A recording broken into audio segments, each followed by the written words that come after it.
चलो चलो जल्दी से, जल्दी आ जाओ मैदान में, देर मत करो।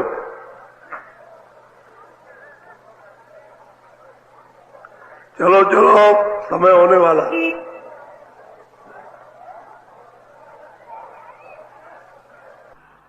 जल्दी निकल आओ, जल्दी। आज बहुत अच्छा सुनाऊंगा, आपकी समझ में आएगा। दौड़ के आओ, सब सिर पर धोती रखो, ये सत्संग है। ये गुरुदेव,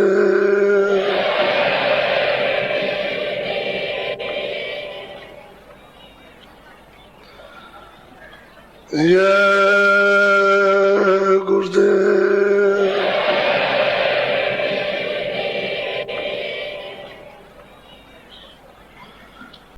हम चाहेंगे कि बाहर दो आंखों से कोई दूर मिले, वो नहीं। आपके पास में जो निज आंख है और निज घाट है, तो सामने पिया मिलेगा। और निज घाट पर नहीं बैठोगे, अपनी आंख से देखोगे नहीं, तो उसका मिलाप नहीं होगा। सबके पास आंख है। तीसरी आंख ज्ञान चक्षु शिव दृष्टि सबके पास है। छोटा बड़ा किसी भी जात का हो, सबके पास। और सबको कलयुग में अधिकार दिया है कि सब लोग उस आंख को खोल सकते हैं। बस यह है कि घाट मिलना चाहिए जहाँ सूरत बैठी है, और उसे पता लगना चाहिए कि तेरे पास आंख है और ये घाट है, और इस तरह से देख, तब तो प्रीतम की खोज खबर मिलेगी। और नहीं तो ऐसा जीवन चला जाएगा, कुछ नहीं है। एक शादी हो रही थी, तो माता ने अपनी बच्ची को समझाया कि देख, तू दूसरे के घर में जाएगी, वहां दूसरा स्वभाव है, उठना बैठना दूसरा है, लोग दूसरे मिलेंगे, नया तुझको लड़का मिलेगा। ऐसा करना कि बोलना किसी से नहीं, और घर में जाके सेवा करना। और सेवा मानी बताई कि तू सास की सेवा करना। सास सब शाम को लेटे, तब तक तो उसके पैर दबाना। ये समझा बुझा करके पहले से, और लड़के के साथ में मतलब है कि माँ बाप ने संबंध कर दिया और लड़की को विदा कर दिया। तो लड़की जैसे ही अंदर पैर रखा, वैसे ही सास ने गाली देना शुरू कर दिया। आ गई घर बर्बाद करने के लिए, और इतनी है मतलब है कि यह है वो बहुत खराब है और बिल्कुल अच्छी नहीं है और हम पसंद नहीं करते। तो लड़की कुछ नहीं बोली। तो माँ ने समझाया था कि भाई वहाँ दूसरा घर मिलेगा, दूसरी बोल चाल मिलेगी, रहन सहन मिलेगा, तो तुम मतलब चुप रहना और सास की सेवा कर देना, और दिन में काम तो अपना कर रही जो करेगी। तो अब दूसरे के घर में जाना है तो मेल मिलाप से मतलब वो कहती रही, वो कुछ नहीं बोली, वो अपना बकती रही, गाली गलौज करती रही सास, और ऐसी है वैसी है, और ये कुछ नहीं है, और तू मेरे पैर दबाती है, इससे कुछ होने वाला नहीं है, और ये, और उसको रोज झलकारे। तो उसको महीनों, और तो जो 4 महीने हो गए उसको सेवा करते। तब कहा कि देखा, अगर तुझको मैं डांटता और गाली गलौज नहीं देता, तू मेरी सेवा कभी नहीं करती। समझ गए? तू सेवा मेरी करती नहीं, गाली गलौज दी और तुझे डांटा फटकारा, और तब ये सेवा वाली हो रही है। वो कुछ नहीं बोली, सेवा करती रही। कहने लगे, आप तो माता जी, हम तो एक माँ को छोड़कर आए, तो दूसरी माँ आप नहीं है, इसलिए हम जैसे घर में रहते थे वैसे ही यहाँ माँ बाप की सेवा करते हो। खुश हो गई, खुश हो गई। तो उसने कितनी गाली खाई, दूसरा वो घर निकल जाए, या माँ नहीं रहेंगे उस घर में जाएंगे। लेकिन माँ ने उसको कूट कूट के समझाया। अगर इस तरह से माताएं समझा दें और वो भी अपने बच्चों को समझाए तो समझावे किस बात का। नहीं तो 80% घर घर में झगड़ा है पति पत्नी का इस वक्त में 80% मेरे नाम पति पत्नी का, सास ससुर की बात तो छोड़िए। लेकिन यह है कि हम लोग घर में बच्चियों को सिखाएं कि दूसरी बच्ची हमारे घर में आएगी, हमारी बच्ची दूसरे घर में जाएगी, तो हम बच्चे को भी समझाएं, बच्ची को भी समझाएं, तो फिर घर बनता है। यहाँ भी ठीक शांति, वहाँ भी ठीक शांति। तो ये है असल में शिक्षा की कमी हो गई सब जगह, घर में भी, बाहर भी, समाज में भी सब जगह कमी हो गई। तो जब शिक्षा हमको प्रेम की नहीं मिलेगी तो हमारा तो मन वैसा, बुद्धि वैसी हो, वैसे ही बोलचाल हो जाए, सब वैसे ही होगा। पहले महात्माओं के उपदेश सबके लिए संतुलन बराबर होते रहते थे और उससे सबको जागरण मिलता रहता, जागते रहते थे, सब लोगों को दिशा मिलती रहती थी और सब लोग उसका अनुकूल शांति के लिए पालन करते थे। तो इसलिए सब में प्रेम भाव था। और अब नहीं प्रेम भाव, प्रेम नहीं, किसी जगह प्रेम भाव नहीं। क्या करोगे जब प्रेम है ही नहीं, तो किसको बांटने का क्या मिलेगा। इसलिए महात्माओं ने कहा चुप्पी साध जाओ, तो वो प्रेम नहीं, क्योंकि वहां प्रेम है कहाँ, प्रेम का स्थान ही नहीं रह गया, प्रेम तो बह गया। अब तो वहां पर मतलब भंडार, मतलब है कालवा का खो, तो अब क्या करेंगे उसमें, दुखी दुख मिलेगा, सुख कहाँ मिलेगा। इसलिए संतों ने कहा चुप रहो, अपना मालिक का भजन करो, उसका ध्यान करो। घर बार जब रहेगा जब सब लोग संयम से रहेंगे, संयम नहीं रहेगा तो घर बार बोलो। गुरु करो खोज कर भाई, गुरु बिन कोई राह न पाए। बड़ी सीधी सादी बात सूरत कहती है कि भाई अगर सब लोगों को पिया मालिक, उस प्रभु को पाना खोजना है, तो कहते हैं गुरु पहले करो खोजी। खोजी कहते हैं जानकार, जिसने प्राप्त कर लिया वो की खोज करो। जब आप उसको ढूंढ लोगे तो रास्ता तो उसी से मिलेगा और तो किसी से मिलेगा। आप कहोगे कि हम किसी से भी रास्ता पा जाए तो प्रीतम का रास्ता नहीं मिलेगा मालिक का, तो वो रास्ते जानते ही नहीं। जब खुद भी अंधा है, खुद भी बहरा है, तो आपको रास्ता क्या देगा। जो खुद सुजाका और सुनता और देखता है तो वो रास्ता बताए। इसलिए खोज कर कहते हैं, खोजो और उसको करो जो जानकार हो, और बिना गुरु के रास्ता नहीं मिलेगा। बड़ी सूरत में सीधी बात, जो उसने पाया जिस तरह से वही उसने सुनाया कि हमने ऐसे प्राप्त नहीं, हमने खोजा, जगह जगह तलाश किया। जब वो मिल गए, जानकार पूरे मिल गए, तो उन्होंने रास्ता बताया। जब रास्ता बताया तो हम उनके पास लग गए, सत्संग सुनने लगे। जब उन्होंने बता दिया कि ये रास्ता है तो फिर भजन करने लगे। फिर उनकी कृपा होगी, दया होगी। गुरु करो खोज कर भाई, छोटा बड़ा किसी जात को बिना गुरु के रास्ता नहीं मिल सकता। वही रास्ता प्रीतम से, मालिक से, भगवान से, उस ब्रह्म से मिलाने के लिए वो जानते हैं, वो बनाएंगे। और नहीं कोई बड़ा बोलो। जग डूबा वो जलधारा, कोई मिला न कारा। वही सूरत कहती है कि सारे के सारे लोग डूब गए जगतधार में, अंधकार में, अज्ञान में, इसी में सब विकारों में सबके सब डूब गए। और इसमें कोई काटने वाला, निकालने वाला कोई मिला नहीं। गुरु तो सबने किया, मुसलमान भी करते हैं। तो मुसलमान वहां तो कहते हैं कि मैं इनको ये सिर मत झुकाओ, ऐसे करो, ऐसे हाथ मिलाओ। हिंदुओं में कुछ मतलब है कि अच्छा हाँ भाई प्रणाम करो। तो अब जब कोई मिलेगा नहीं निकालने वाला, प्रीतम से मिलाने वाला, सूरत को धोने वाला, रास्ता बताने वाला नहीं मिलेगा तो कैसे मिला, कोई नहीं मिला। तो ये सब डूब गए, सबके सब। अब डूब गए 84 में, चारों खानों में नरकों में चले गए, अब फिर लौट करके आएंगे। अब जो पशु पंछी चले गए चारों खानों में या नरकों में चले गए, उनका तो लौटने का मनुष्य शरीर में कोई अभी समय नहीं, वो तो कितने करोड़ वर्ष लग जाएंगे, तब तक उसी में चक्कर मारते रहो, जलमते भोगते रोते चिल्लाते, बस यही सब होता रहेगा। बस कोई वहां कोई दुख सुनने वाला, वो तो भोग योनि है। तो जब आप भोगों में फंस गए तो भोग योनि मिली, आप भोगो।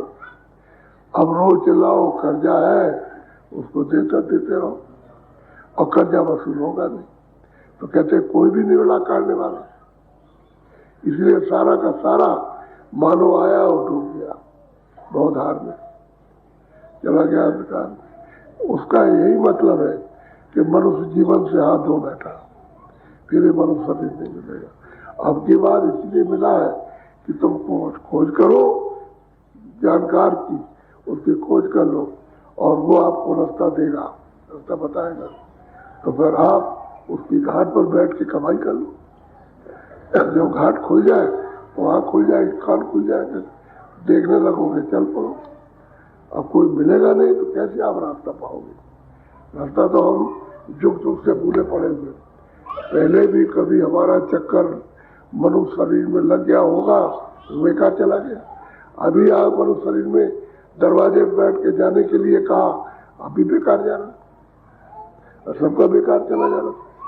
सब इससे बेकारों में, तमाम में, इसमें अज्ञान अंधकार में और लोभ मोह में इसमें फंसे पड़े हुए, तो इसी में चले जा रहे। अपना कोई काम नहीं कर रहे कि जीवात्मा का उत्थान करें या भवसागर से पार करें।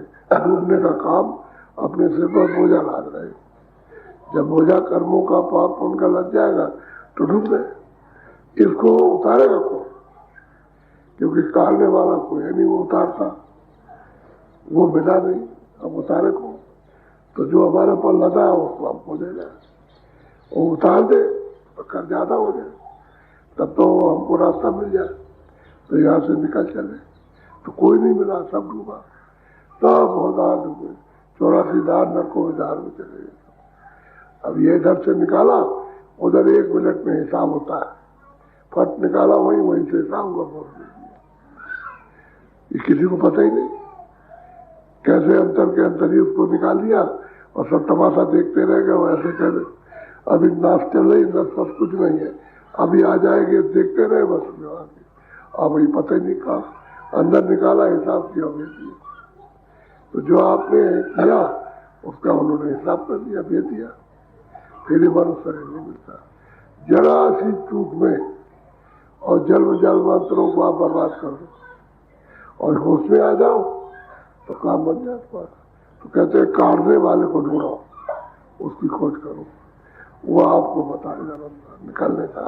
बोलो। जग पंडित भेख विचारे, क्या जोगी ज्ञानी। जगत में जग वाले हो कोई भी, या पंडित हो या जोगी हो, अब खुद भी अपना नहीं रास्ता जानते तो दूसरों क्या बताए। किताबें पढ़ लेना हो तो कुछ भी लिखो, संस्कृत की लिखो, उर्दू को पढ़ने वाला पढ़ लेगा, लेकिन उसमें क्या लिखा है, क्या चीज वो नहीं है, वो उनको मालूम। तो पढ़ के सुना दिया तो कुछ नहीं, वो भी अंधेरे में, आप भी अंधेरे में, वो भी अंधेरा, आप भी अंधेरे, वो भी बहरे और आप भी बहरे। आपको पता नहीं मैं कहाँ जाऊंगा, उनको भी न मालूम कहाँ जाऊंगा। अब कोई सुझाका तो मिलना चाहिए, जानकार देखने वाला, वो नहीं मिलता। तो कहते हैं जगत में जो कोई भी हो, हिंदू मुसलमान सिख ईसाई, कोई अंधे, अब जाक वाला कोई मिले तो क्या करें। अब तमाम जोगी ज्ञानी सब जो करते हैं कुछ नहीं पाते, कह रहे हम योग कर रहे हैं, उससे कुछ मिलता नहीं। ऐसे अंधेरे में सब करते हैं, लिखा हुआ उसको करते हैं, जो महात्मा बताते हैं उसको नहीं करते, तो कैसे मिलेगा। और भाई जिसने किताबें लिखी हैं उसने पहले देखा, देखने के बाद में उसने लिखा, तो उसकी तो खोज करते नहीं हो। अब किताबें जो लिखी हुई हैं, किसी ने लिखी और कोई पढ़ता उसने देखा, तो क्या समझेगा। तो कहते हैं सब के सब आ गए और भटका खा गए। बोलो। संतन से प्रीति न धारी, क्यों उतरे बोझल पार। और जब सत्पुरुष आए, उस भेद को जानने वाले, मालिक को प्राप्त वाले, तो कहते उनसे प्रेम ही नहीं किया, उनके बाद सत्संग में पहुंचे ही नहीं, उनकी बात ही कुछ नहीं सुनी, तो कैसे पार उतरेंगे। ये भवसागर इतनी लंबी चौड़ी नदी है कि वासना की, कि इससे पार उतरना आपके बस की बात। बगैर उन महापुरुषों के जो पार आता जाता उसके बगैर को उतरेगा नहीं, तो आपके सब डूब जाएगा। तो कहते भाई संतों से तो प्रेम किया नहीं, न उनके सत्संग को, वाणी को सुना, न उनसे रास्ता पाए। कोई रास्ता पाते, वाणी सुनते तो कुछ समझ आती, तो घाट मिलता हमको, अपने घाट पर बैठ के कुछ करते तब भी कुछ था, लेकिन कुछ नहीं। संत मिले, उनसे दूर दूर रहे।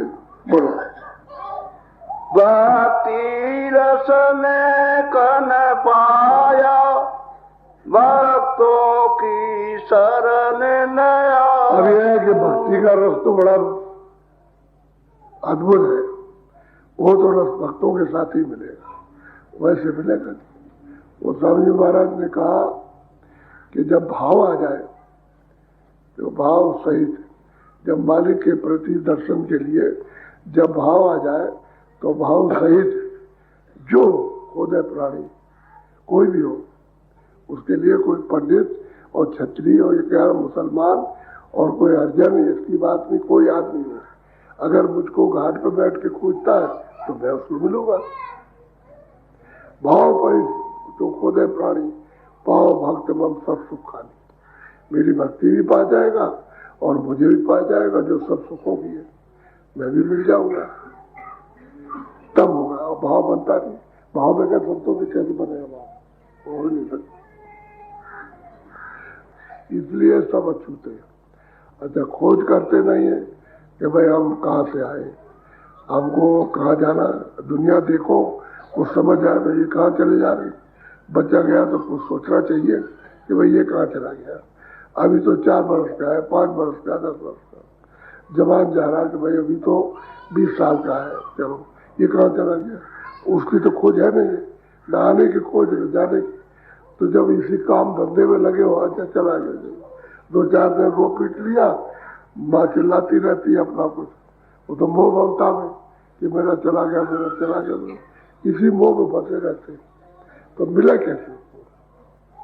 संतों के कहते हैं कि भाई बातें नहीं सुनी उनकी, कुछ सुनते होते तो खोज करते, तो कहीं ना कहीं मिल जाते। जब वो है आते हैं तब कहा गया कि आप खोज करो मिलेंगे, और आना जाना नहीं होता उनका तो कोई जरूरत नहीं थी कहने की। तब तो किसी ने कुछ कहा नहीं, जब आने लगे तभी तो कहा कि भाई उनकी खोज करो मिलेंगे। अब हम लोग समझते नहीं कुछ। बोलो भक्ति का भेद न जाना, गुरु को सतपुरुष न माना। जब वो नहीं मिलेंगे तो भक्ति का भेद नहीं मिलेगा, और जब वो नहीं मिलेंगे तो आप कैसे कहोगे भाई ये मालिक का संदेशा लेकर आए। वही है जो मालिक का संदेशा लेकर के आए कि तुम चलो अपने घर में, अपने देश में आनंद से, सुख से रहना, वहाँ कोई दुख नहीं है, कोई कलेश नहीं है, मार पीट नहीं है, कोई जन्म नहीं है, कोई मरण नहीं है, न वहाँ 84 है, न वहाँ नरक है, न वहाँ पाप है, न पुण्य है। ऐसा अगर कोई संदेश देने वाला मिल जाए तो उसको समझेंगे भाई ये आया घर से हमको ले जाना चाहता तो उसके साथ हो जाओ, भाई घर ही में तो जाना, क्योंकि तो सब सूरते जो भी मनुष्य शरीर में या अन्य शरीरों में वो कहीं ना कहीं से तो आई, उनका घर तो है ही, लेकिन सब सूरतों का एक ही घर है और बारी बारी कर रही, कभी उसको घर समझा, कभी उसको समझा, कभी उसको समझा, कभी उसको समझ लिया, लेकिन वो घर मिलता ही नहीं जो घर है, उसको छोड़ दिया। अब मारे मारे परदेश में घूमते, अभी परदेश है, कभी उस खाने में गए, कभी उसमें गए, कभी उसमें चले गए, कभी उस योनि में चले गए, कभी उसमें, अब परदेश में घूम रहे, ठिकाना नहीं मिला। और मनुष्य शरीर जब मिला, दरवाजा जब मिला, घर पर बैठे हो तो खोजा नहीं, तलाश नहीं किया, तो भटक गए, फिर भटक गए। तो परदेश है ये, क्या अपना देश? पराया देश हो तभी तो आपको यहाँ से रवाना कर दिया जाता है। समय निश्चित कर दिया कि तुम 2 बरस रहोगे, तुम 4 बरस, तुम 10 बरस, तुम 20 बरस, उसके बाद समय पूरा हो, चलो निकलो। अब तुम जवान हो, लोग घर में देख रहे हैं बच्चा मेरा जवान है, स्त्री देखती है कि मेरा पति जवान है, और पति देखता है मेरी स्त्री जवान है, और चलो निकाल बाहर कर दिया। ये है परदेश। यहाँ कोई चीज ना आपकी है, न रहेगी, न किसी को साथ लेकर आए, न साथ लेकर के जाओगे। ये दूसरे का सामान है, उसको आप समझ के काम में ले लो और धीरे से समय से सामान छोड़ दो कि आपका सामान मत लीजिए, मैंने अपना काम कर लिया। बाहर का भी छोड़ दो, और ये है सामान जो पंचभौतिक शरीर है, इसको भी उसे दे दीजिए कि भाई हमने बड़ी आपकी कृपा दया हुई कि हमने अपना काम इसमें बैठ के किया, तो जीवात्मा को अपने देश पहुंचाओ, अपने घर में। ये तो घर है नहीं उसका, ये भी नहीं है, स्वर्ग भी नहीं है, और वैकुंठ भी नहीं है। ये घर तो आपके है नहीं, तो परम पद से आए हो, तो वहां से आए, जब वहां का भेदी मिलेगा तब तो आपको भेद बताएगा, तब तो आप रास्ता चलोगे। भेदी नहीं मिलेगा तो यहाँ पड़े रहो आप इसी में, गलीच में। तो कूड़ा कचरा है, मल मूत्र है, उससे भी ज्यादा गंदगी है, उसमें रात और दिन पड़ेगी, और ठिकाना कहीं लगने वाला नहीं, और समय जाने वाला है। अभी फौरन सांसों की पूंजी जैसे ही खत्म हुई, 1 मिनट इस मकान में नहीं रह सकता, कोई नहीं बचा सकता। बस इस शरीर को उठा के जला देंगे, गाड़ देंगे, या इसको पानी में बहा देंगे। बोलो, गुरु सबको पार लगावे, जो गुण चरण दे। अब सूरत कहते हैं कि भाई जो लोग भी कोई भी होगा, जो कहते हैं उनके चरणों का, उनका जो ध्यान करते हैं, सबको गुरु पार लगाते हैं, उसको पार लगाए। जो उनका ध्यान करते हैं, उनके बात को मानते हैं, सुनते हैं, जो कहते हैं वो करते हैं, जैसे कहते हैं भजन करते हैं, ध्यान करते हैं, उनको पार लगाए। जो कोई हो, उसमें छोटे बड़े का काम क्या है? आदमी होना चाहिए, उसकी तरफ से तो आदमी है, बाकी नाम तो आपने रखा अपनी सुविधा के लिए, उसकी तरफ से तो पंचभौतिक शरीर है, बात और कुछ नहीं। यह है, और 9 इंद्रियां बैठी हुई है, मतलब उस पर मन बैठा हुआ, बस उसे बताना उनको कि ये घाट है, इससे हट करके इस पर आ जाओ, तो घाट पर आ गया तो उसका काम हो गया। तो जो कोई भी उनको याद करेगा उसको पार लगाए, जो याद नहीं करता कैसे पार लगाए।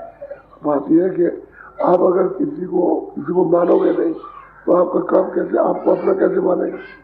जब उसको मानते हो तभी तो आपको मानता हूं, तो उसकी जिम्मेदारी हो जाती।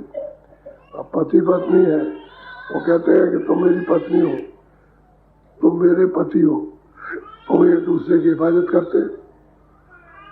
उसको तकलीफ हो जाए वो देखे, उसको तकलीफ हो जाए वो देखे। अब स्कूल में जाते हो, अध्यापक पढ़ते हो, अब उसको कोई तकलीफ हो गई तो अध्यापक उसको देखता है, अध्यापक को तकलीफ हो गई, बच्चे सब देखते, वो देखते। ये तो ऐसा प्रगाढ़ प्रेम का संबंध है, एक दूसरे को देखता। अब आप उसको याद नहीं करो, पार कौन लगाएगा? जो पार जाने वाला उसको याद करो तो पार ले जाए। आप उसको धुतकारोगे, दूर रहोगे, उसके पास नहीं जाओगे और उससे घृणा करोगे, पार कैसे करेगा? एक मोटी चीज है। तो जो कहते हैं कि उनके चरणों को ध्याते, याद करते उनको, उनके वचन याद करते, उनको पार लगाते, वो उसको नहीं छोड़ेंगे, पार कर देंगे, क्योंकि खुद भी तो पार जाते आते। गुरु से तू बेमुख बीरता, मन के नित सन्मुख। सही बात तो यह है, जिनको गुरु का स्थान कुदरती स्वाभाविक मिला, उनसे तो बेमुख रहता है, उससे तो मन बहुत दूर रहता है। कहते हैं उनके सम्मुख नहीं है, जो कहते हैं उसको सुनता ही नहीं, दूर दूर रहेगा, सुनेगा नहीं, उल्टी बात करेगा। जब उल्टी बात करता और मनमुख है और उनके सन्मुख नहीं रहता है तो कैसे काम होगा? वो तो सन्मुख आ जाए तभी उसका काम बनेगा, सन्मुख होगा तभी उसका अंतःकरण मन बुद्धि चित्त साफ होगा। और सन्मुख नहीं रहेगा तो जो गंदगी जमा की है और भी गंदगी जमा करना और अपने ऊपर लादना, और गंदगी ये जमा होती है, यहाँ नहीं होती, ना इधर होती है, ये सब ये आंखों के ऊपर जहाँ सूरत बैठी है वहीं सब जमा होती है। क्योंकि अगर यहाँ जमा हो जाए तो आपका शरीर जला दिया तो जल गया, गंदगी जल गई, पाप पुण्य जल गए, तो वो नहीं, वो तो यहाँ जमा जहाँ अग्नि नहीं जा सकती, तलवार या कोई और चीज नहीं जा सकती, यहाँ ऊपर का ऊपर दे देगा, वही हिसाब करेगा, वही मतलब है बेटेगा, उस पर आग नहीं लगती। वो तो योग रूपी अग्नि है, जब वो महापुरुषों के पास जलाओ तो वो जला देते, जब वो प्रकट होती है तब वो जलाती है। योग रूपी अग्नि उसको जला डालेगी, लेकिन घाट पर जब बैठोगे तब तो कहते हैं भाई उन संतों से तो बेमुख रहता है, उनके तो सन्मुख आया नहीं, भागे ही, जो चाहता वो करता रहता। तो मन तो ये फितरत करता है, बुरे कामों में लगा हुआ जुग जुग से, और अभी लगा रहता है, आगे भी लगा रहेगा। सन्मुख जाए तो काबू में आए, सन्मुख पहुंचता कि हम नहीं जाएंगे वहां, हम मरेंगे नहीं। अमरना सबको सिखाया जाता है कि भाई तुमको जाना है, तुमको जाना है। वो कहता हमको नहीं जाना, लेकिन जाएगा, जाना उसको नहीं। अब यह उसकी मति समझ की बात है, नई बुद्धि में आता, तो कहता है कि नहीं हम नहीं जाएंगे, हम नहीं जाए और जाते। अरे भाई तुमको सबको सोचना चाहिए, इंद्रियों का काम कर रहे हैं तो इंद्रियों क्या है, वो तो जला दी जाए। आंख और कान, ये हाथ पैर सब तुमको जलते हुए दिखाई देंगे। उसके साथ तो मैल, वो तो अलग है, तुरंत बिल्कुल घाट पर ऊपर बैठी, इस शरीर के अंदर है ही नहीं, वो बाहर बैठी हो तभी उसमें मैल जमा होता और तभी उसका इंसाफ होगा। नहीं ऐसे समझ लो गाड़ दिया तो गड़ गया, पानी में बहा दिया तो पाप बह गए, ऐसा नहीं। सब आपको जमा, चाहे जितनी गंगा स्नान करो, जमुना स्नान करो, नदी में कुएं पर नहाओ, नल में नहाओ, वो वहां पानी कहाँ जाएगा? नहीं आग जाएगी, नहीं सूरज की रोशनी जाती, वो तो अलग जमा कर रखा उसने, और आप इसको जानते नहीं। बोलो कर्मों में बचता खपता नर देही बाद, अब इन कर्मों में लगा पड़ा हुआ रात दिन से फंस रहा है।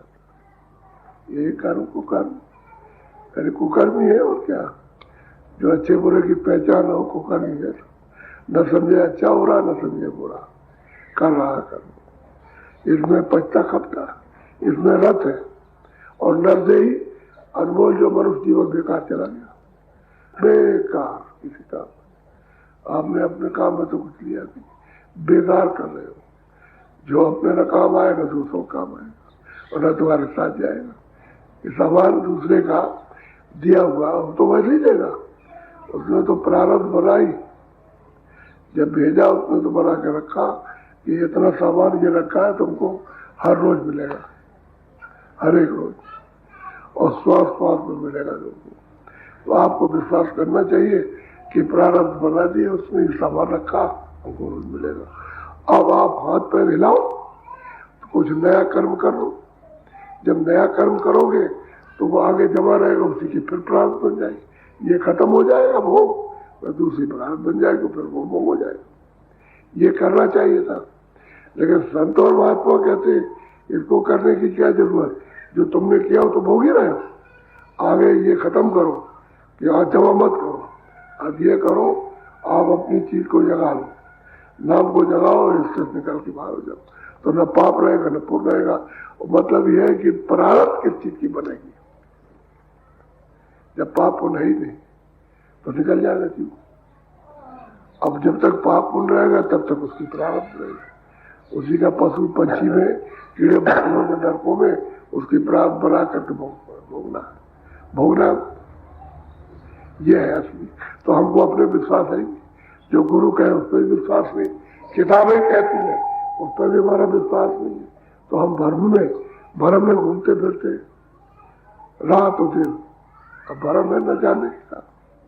जब आपको संगत सत्संग नहीं मिला महापुरुषों का तो भ्रम ही है, सब भ्रम ही। बोलो अब चेतो समझो भाई कर प्रीति गुरु कहते भाई अब चेतो, जाग जाओ, चेत जाओ, जाओ सत्संग करो। कहते हैं सुतो सत्संग करो, कहते हैं भाइयों प्रेमियों सत्संग करो।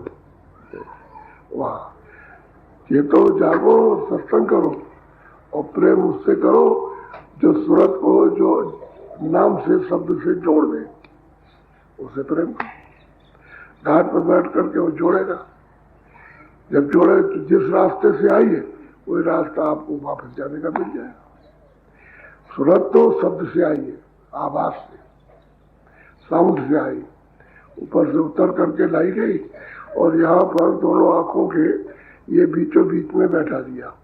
तो इसका आसमान इस आकाश के ऊपर है और ये जो आकाश दिखाई देता है इन आंखों का है, इस कान का, इस नाक का, इस शरीर का ये आकाश।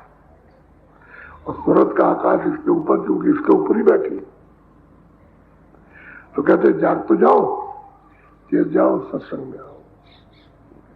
और कहते अपने हित के लिए प्रेम करो, प्रेम गुरु से करो प्रेम। साफ साफ साफ अगर नहीं करती तो उसको कुछ मिलता ना। किया तभी तो आपको बता रही है कि गुरु से अपने हित के लिए, भवसागर पार उतरने के लिए गुरु से प्रेम करो। बोलो कहे कर गुरु पूरे गाई करनी कर मिले बड़ाई। उन्होंने तो सब कुछ कह के कर वचन सुना करके लोगों को बताया, जगाया। अब उन्होंने कहा कि भाई घाट ये है और तुम अब करनी करो तो तुमको बड़ाई मिले, इन्हें ऊंचे पद पर पहुंचो, इस सूरत को पहुंचाओ। अब करनी बैठ करके तुम अगर कमाई नहीं करोगे, नाम से जुड़ोगे नहीं, तो ना खुलेगी न कान खुलेंगे, कैसे तुम अच्छे कैसे बनोगे? करनी कुछ करो, इसको कहते कमाई करो। सूरत को शब्द के साथ जोड़ो, नाम के साथ। अब नाम वही है कि जो ऊपर से आ रहा, जिसको पकड़ के आई जो छूट गया वो पकड़ लो। तो नाम जब मिलेगा और जब नाम को पकड़ के चढ़ोगे, खींचेगा तो नाम ही मिल जाएगा। तो जहां से आवाज आ रही उसका साक्षात्कार दर्शन होगा। नामे से आना जाना हुआ नाम में। और डोरी पड़ी है दोनों आंखों के सामने, यही सूरत बैठी है, सामने डोरी पड़ी, लेकिन बीच में वो पर्दा कर्मों का जो सामने जमा हो गया है, उसकी वजह से अपने को होश नहीं है। पर्दे के अंदर है और वो नाम बाहरों अपनी आवाज दे रहा, सबको बुलाने के लिए दे रहा। ये नहीं है जो पर्दे के अंदर है उनको भी, जो पर्दे में नहीं उनको भी। अब थोड़ी कमाई करो तो पर्दा हट जाए तो जुड़ जाओ और पकड़ के चढ़ चलो। अब अंदर में तो खुले हुए मैदान, खुली हुई रचना है, उधर अंधेरा नहीं है। जैसा अभी सूरज निकला और अभी शाम को डूब जाएगा, ऐसा वहां नहीं। एक मर्तबे आंख खुली के उजाला उजाला रहेगा, फिर अंधेरा नहीं होता। तो कहते हैं भाई वो तो गुरु रास्ता जाते। अपना हृदय भला चाहते हो तो गुरु के पास चले जाओ, वो बताएगा। वैसे सूरत में अपना पक्का बोध, पक्का ज्ञान जो भवसागर पार हो गई, उसने बताया गुरु के पास जाओ। हम तुमको सलाह देते हैं गुरु की खोज करो, क्योंकि हमको भी गुरु से ही मिला और पीछे वाले उनको भी गुरु से ही मिला, आगे जो आएगा उनको भी गुरु से ही मिलेगा। तो ऐसा करो, खोज करो, सीधा साधा। और ये है माया नगरी, जड़ माया। कृष्ण बैठे अर्जुन को इनको सबको समझा रहे थे, तो अर्जुन खड़े हो गए, कह रहे माया आपकी कुछ नहीं कर सकती। अकड़ गए, आपकी माया हमारा कुछ नहीं कर सकती, आप सामने रहेंगे तो माया कुछ नहीं करेगी। तो सामने कह रहे हम नहीं मानते इसको, आप सामने हो तो माया क्या करेगी? अरे भाई, हम सामने रहेंगे तुम हमको नहीं पहचान सकते। वो बराबर ही बात कहते रहे, तो कुछ नहीं बोले, फिर चुप हो गए। दोनों चुप हो गए। एक दिन बोले, 2-4 दिन 10 दिन के बाद कि चलो रथ पर बैठो, जरा जंगल में घूम आए। तो जंगल में ले गए रथ चला करके। तो कभी चलाया अर्जुन ने, कभी कृष्ण ने। जंगल में गए, बड़ा बियाबान जंगल था, घना। तो उसके बीचों बीच चले गए तो वहां देखा एक बहुत बड़ा तालाब, रबड़ी, निर्मल पानी भरा हुआ। तो वहां रथ खड़ा कर दिया, किनारे पहुंचे। कहने लगा, आओ अर्जुन, हम तुम दोनों स्नान कर रहे, कपड़े उतार दिए। तो उन्होंने उतार दिए। अब जो भी लंगोटा पहरे हो तो मतलब पानी के अंदर गए तो चले गए तो पानी। तो कहने लगे, अरे अर्जुन तुम भी डुबकी मारो, हम भी मारे। तो दोनों ने डुबकी लगाई। तो डुबकी बुलाई तो अर्जुन तो कृष्ण तो दिखाई दिए नहीं। अर्जुन ऐसे निकल के आए तो देखते हैं जाओ तो ऐसे करके कि भाई किधर गए। तो चारों तरफ घूम के देख रहे हो कि अभी नहीं निकले, अभी नहीं निकले, अभी नहीं निकल के देख रहे हैं कि वो क्या डूब गए, क्या हो गया, कहाँ चले गए, किधर तालाब में, बड़ा तालाब था, कहीं नहीं पता चला। अब देखा बहुत देर हो गई, घंटों हो गए, निकले ही नहीं। कपड़े उनके वही रखे, इनके भी वही रखे। वहां गए, जाकर के उन्होंने अपने कपड़े पहन लिए और शाम हो रही थी। तो क्या करें, अब इधर उधर खड़े होकर ऊंची जगह पर देखने लगे। तो अब सूरज डूबने वाला है। तो एक बुड्ढा मिला। अरे कहने लगे, भाई तुम एक बताओ कि तुमने इधर कृष्ण को देखा? कहे बड़ा बेवकूफ आदमी निकला, यहाँ कृष्ण का नाम लेता हो तो द्वापर में हुआ था, ये तो कलयुग है, यहाँ कहाँ से आ गया? कलयुग है, यहाँ कहाँ से आ गया? कहने गए, भाई हमको कहने गए, जो कृष्ण का नाम लेता हो कभी नहीं जा सकता, हमारे गांव में नहीं जा सकता। कृष्ण तो द्वापर में हुआ है, तो कलयुग। अब क्या करें, शाम हो रही थी, अंधेरा होने जा रहा था, करे तो क्या करें। तब तक इकट्ठा लिए जा रहा था। उससे जाकर के मिले, उनका, अरे भाई तुमने सर कृष्ण को जाते हुए देखा? आपने कहा बड़ा तुमने उदा है, पागल हो गया क्या? अरे भाई कृष्ण तो द्वापर में हुआ है, तो कलयुग लगा, यहाँ कहाँ से? तो कह लगा, हमको लेते चलो अपने गांव। कहले, हमारे जो कृष्ण का नाम लेगा हमारे गांव नहीं जाता। अरे कह लगे, रात हो रही, कहाँ जाएंगे? तो कोई गांव बता, कैसे चले जाओ। तो उधर बेचारा भगा, वो गया, वहां गांव में पहुंचा तो एक महाभारत हो रही थी। और व्यास महाभारत कह रहा था, तो उसमें भीम, नकुल, सहदेव, कृष्ण का सबका नाम आया। तो जब इसका नाम आया कि अर्जुन वीर था, तो ये खड़ा हो गया कि मैं अर्जुन। तो उसने कहा, मारो इसको। कहता है, मैं अर्जुन हूँ? अर्जुन तो मतलब ये कि द्वापर में हुआ था, ये तो कलयुग लगा, क्या कहा से? तो लोग परे करके ठहर जाते, जरा सा कथा संपन्न हो रहा। जब संपन्न हो गया तो सोचा कि मारेंगे। तो कहने लगे, वो तो मैं भूल गया था, मैं परदेसी हूँ, मैं अर्जुन नहीं। हाँ, तो ये कहना चाहिए था कि मैं अर्जुन नहीं। तो कहा, मैं अर्जुन जो है द्वापर में होगा।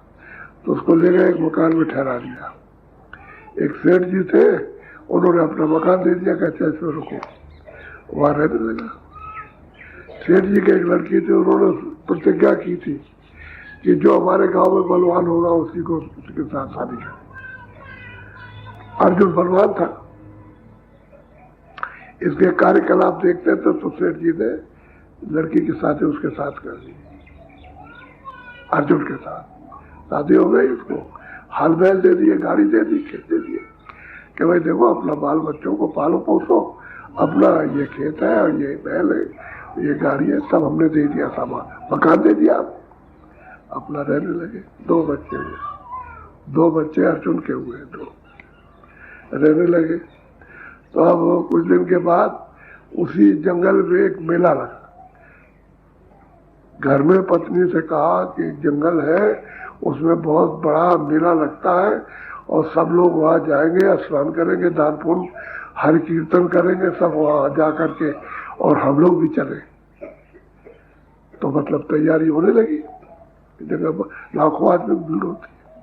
और वहां गए तो चले जा रहे लोग, वहां जा रहे जाकर के वहां कई लाख आदमी भीड़, कोई नहा रहा, कोई मतलब है कि दान पुण्य कर रहा, कोई कीर्तन कर रहा, कोई कुछ कर रहा, कोई पढ़ रहा, कोई सूरज को पानी दे रहा है, कोई चीज को।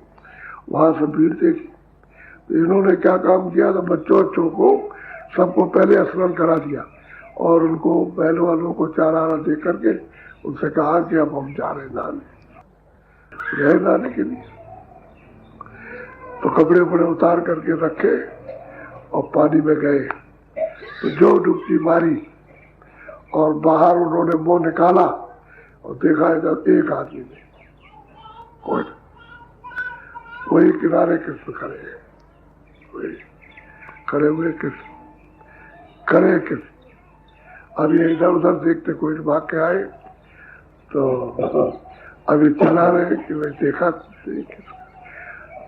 किसने कहा है हमारी गाड़ी। अब देखा कि वहां बैल नहीं है, बच्चे नहीं है, स्त्री नहीं है, कुछ नहीं है, आए मेरी स्त्री, आए मेरे बच्चे, आए मेरी गाड़ी बैल। तो कह लगे अरे भाई, अरे अर्जुन, तुम तो कहते थे कि मैं आपको भूलूंगा नहीं, आए मेरी गाड़ी, आए मेरे बच्चे, आए मेरी स्त्री। अब वो चिल्ला रहे, अरे भाई तुम क्यों, मैं कृष्ण हूं, मुझे पहचानो, मैं तुम्हारा साथी हूं, कुछ नहीं, आए मेरी स्त्री, आए मेरे बच्चे, आए मेरी बहन। तो उन्होंने कहा कि देखो मैं तो कहता था कि मेरी रूहानी माया, मैं सामने खड़ा रहूंगा तो मुझे भूल जाओगे, और तुम मुझको भूल गए, हाय मेरी गाड़ी, हाय मेरे बच्चे, हाय मेरी स्त्री, यही चिल्लाते रहे। तब उन्होंने पकड़ के जो जोर से मारा यहाँ, और तब पर्दा उतरा तो कह रहे बहुत कठिन है आपकी ये रूहानी माया जो है, बहुत कठिन है। भाई मैं काल हूँ और काल का भी काल हूँ, विकराल काल हूँ, मेरी माया को नहीं पहचान सकते। ये तो वही उभर सकते हैं जो संतों की शरण में जाए। और तो सही बात है, ये रूहानी यानी जड़ माया जब हम यहाँ नहीं छोड़ना चाहते हैं, ये छोटी छोटी चीजें, तो बताओ मालिक की तरह कैसे जाओगे आप? इसी को जो छोड़ रहे पकड़े हुए खूब अच्छी तरह से जकड़े हुए। संत क्या कहते हैं, भवसागर से पार होने का, कि भाई कुछ अपना काम कर लो तो हम इसको जगह पर, जब जानते हो कि मेरे साथ नहीं जाएगी, इसमें लगे हुए, चाहे जितना भी तुमने सामान इकट्ठा किया वो स्वास्थ्य का कुछ नहीं है। जैसे ही 100 की पूरी निकाल बाहर करते हैं, शरीर पड़ा, जिसने इकट्ठा किया वो ये पड़ा, ये सामने पड़ा और सामान उधर पड़ा, अभी तो कुछ जाएगा नहीं। तो सब बताते हुए भी कि भाई कुछ जाएगा नहीं तो अपना काम कर लो।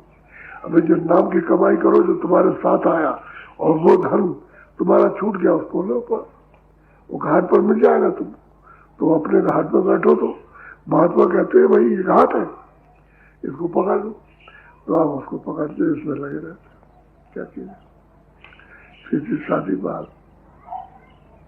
इसलिए कहते हैं कि भाई संतों महात्माओं को नहीं कोई पहचान पाता, कोई नहीं पहचान सकता। और जितने भी संत आए, कबीरदास आए उनको नहीं पहचाना, मीराबाई आए उसको नहीं पहचाना, तुलसीदास भी आए उसको नहीं। काशी में तुलसीदास भी रहे, काशी में कबीरदास, और काशी में रैदास जी रहे, और भी महात्मा काशी में पूरे रहे, लोगों ने पहचान पाया। तो जहाँ जो रहा उसको लोगों ने पहचान पाया, अच्छे नहीं। इसलिए भवसागर से पार कैसे जाएंगे जब निकालने वाले नहीं मिलेंगे, रास्ता नहीं देंगे, बताएंगे नहीं। आए थे यहाँ गंदगी छोड़ने के लिए, वो रह गए उसी में, अब रह गए। इसलिए संत दयाल होते हैं, वो कर्मों को क्षमा करते, धोते हैं, और काल जो होता है वो अपना बदला लेता है, वो सख्त सजा देता है, वो नहीं माफ करेगा उसके यहाँ। इसलिए कहते हैं काल रूप कर्म दाता, शुभ अशुभ कर्म फल दाता। जो कर्म किए मैं उसका फल देता हूँ, मैं उसको माफ नहीं कर सकता, कर्म किया उसका फल देता हूँ। इसलिए मैं काल हूँ। जब वो कहते हैं मैं काल हूँ, तो उसने ये तो बनाया कि ये पाप पुण्य ये मेरा विधान है मृत्यु लोक का, तो तुम इसको अधिकार दिया, जो चाहो तो करो। अब जो करोगे तो अपना अपना भोगो, बस सीधी बात ही, यही बात। तो जीव कभी जा नहीं सकता। और महात्मा की बात मानेगा तो उसको छोड़ देगा, ये कर्म नहीं करेगा इसके देश के, वो कर्म करेगा अपने वापस जाने के, इससे छुटकारा पा जाएगा। तो वो उसकी समझ में आता नहीं, सब बना रहेगा। बोलो जय गुरुदेव। अंतर यानी मतलब यह है कि आत्मा जो परमात्मा प्रभु का ही यह संदेश बराबर यही चलता रहा। यहाँ जो कार्यक्रम 7 दिन का हुआ, 7 तारीख से 13 तारीख बराबर दोनों टाइम यही संदेश चला, दूसरी कोई एक बात भी नहीं आई, कुछ भी ये चलता रहा। अब आप इतने पर भी आप न समझ सके, कुछ न ले सके, तो इसमें उनका क्या दो, महात्माओं का क्या दो? भाई वो तो सीधी चीज बताते, टेढ़ा मेढ़ा कुछ नहीं है। परमात्मा प्रभु का रास्ता पाने का, घर जाने का अपने पास है। तो नहीं कहते कि वहां जंगल में कि चलो जाओ दिल्ली के परे मिल जाएगा, हरदापुर में मिलेगा, या तुमको वहां मिल जाएगा, मतलब ये नहीं।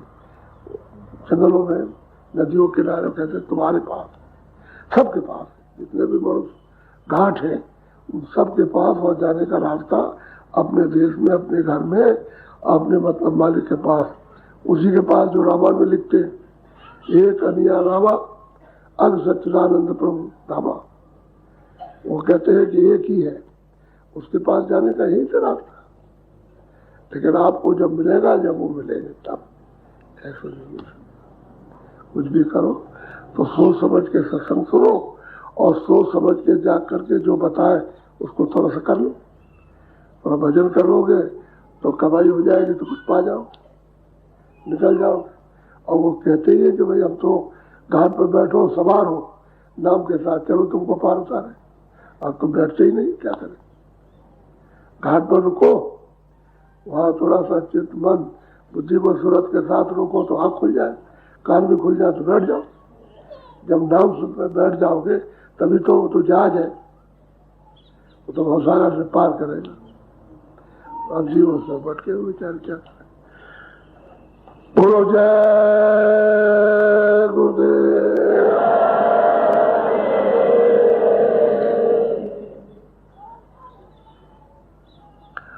अब थोड़ा भजन में बैठ जाओ,